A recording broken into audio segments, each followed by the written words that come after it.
Hey everyone, you're welcome again to another episode. In this lesson, we are diving into techniques for creating curved surfaces and organic shapes. These skills are essential for adding sophistication and realism to your designs. Let's start with the Follow Me tool, a powerful feature for creating complex curved surfaces. The Follow Me tool requires a profile and a path through which the profile will be extruded along. To use the Follow Me tool, draw a simple path like a rectangle or a circle. Then draw a profile shape along one edge.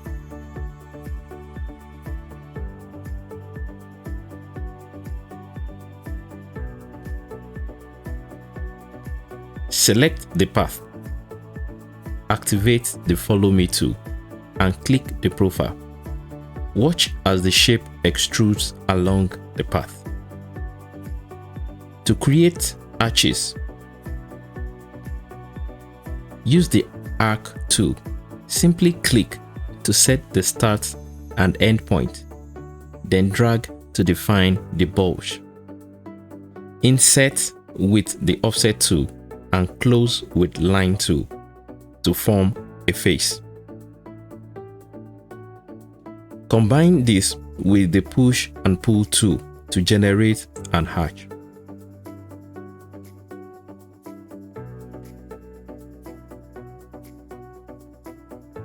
To create a dome, draw a simple circular path, then draw a pi arc perpendicular to the path with the same radius.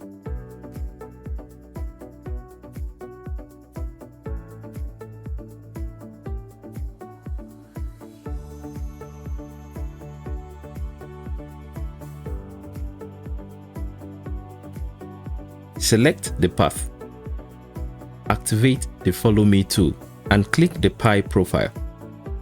You now have a dome formed. You can use this method to create complex models such as a flower vase, bowl, and so on.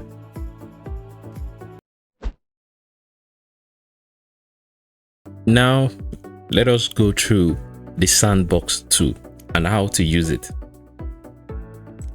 Once you have the Sandbox tool, you have several amazing tools to create terrains and to work on complex surfaces, like the Create Terrain tool, also the Create Terrain Mesh from scratch using a baseline grid.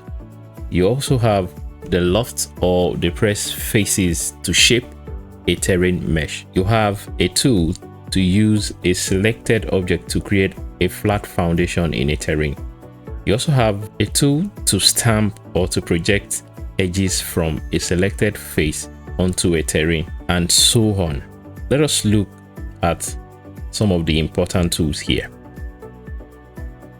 On my workspace here, I have several arcs that I've drawn, each with different heights. Intentionally, I've done that so that I can achieve a special kind of shape. So to do this, I will select all this, and I want to use the first tool, which is to create a terrain to follow this line that I've drawn.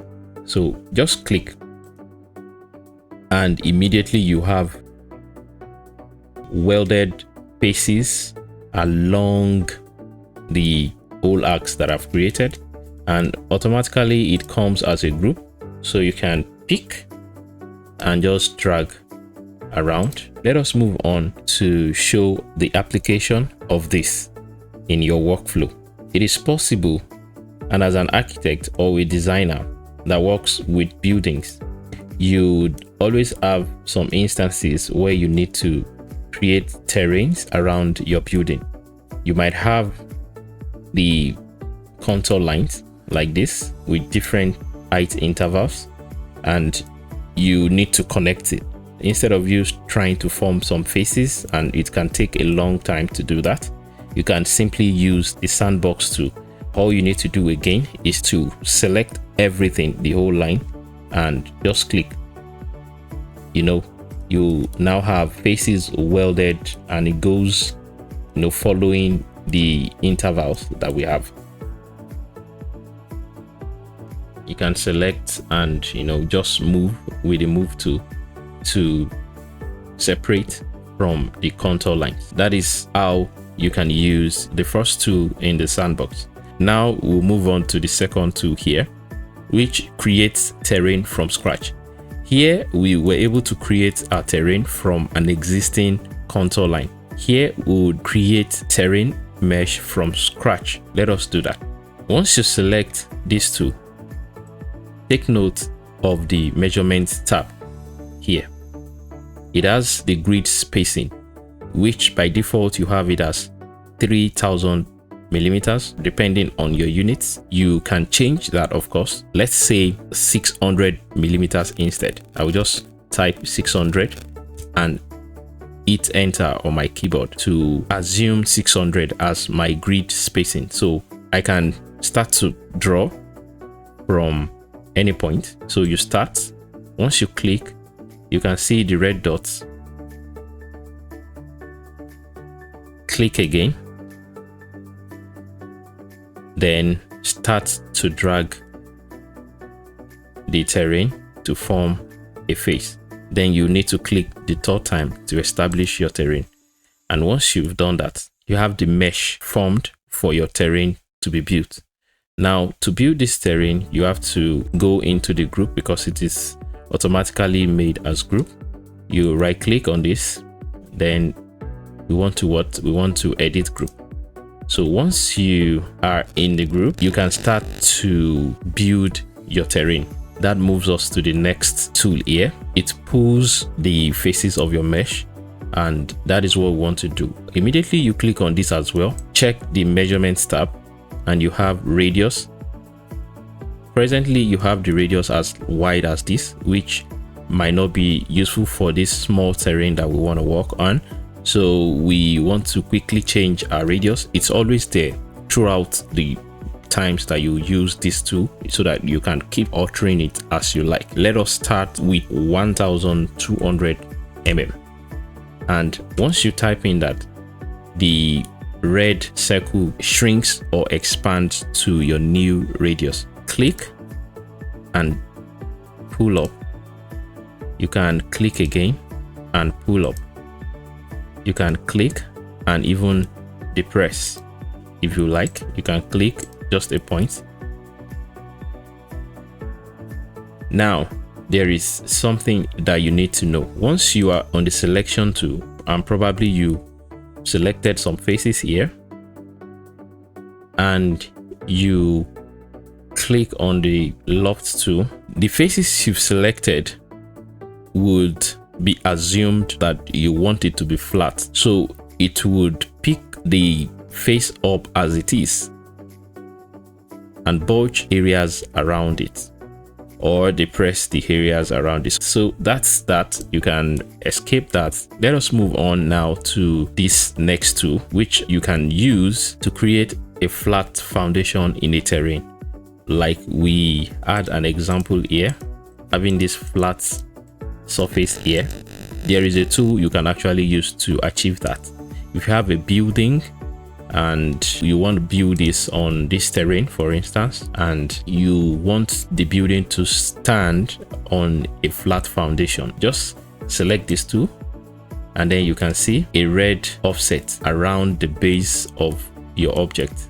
If you come to the measurements tab, now we have an offset of 1000 millimeters. If you want to reduce the offset, you can type in what you want your offset to look like. Let's say 500, and now we can see now we have it at 500 millimeters. That's 0.5 meters. With this, it automatically snaps on the terrain. Then you click that. Once you click, it snaps with the movement of the cursor. So you specify what height you want it to be or what depth. It needs you to determine the level of the foundation. So I think this will be okay. It goes up a little bit and we're fine with that. Just click again to establish that. And now you have a flat surface within your terrain. We can easily select our building and move it right on top of our foundation. And now we have the offsets. So this is how to place your building or an object on a flat surface. You can also use this same tool to keep your footpath within a terrain. Select your footpath, click on the tool, and click again on the terrain to form the flat surface. Once you are satisfied, just click again to establish it. Now we can use the move tool to pick and move.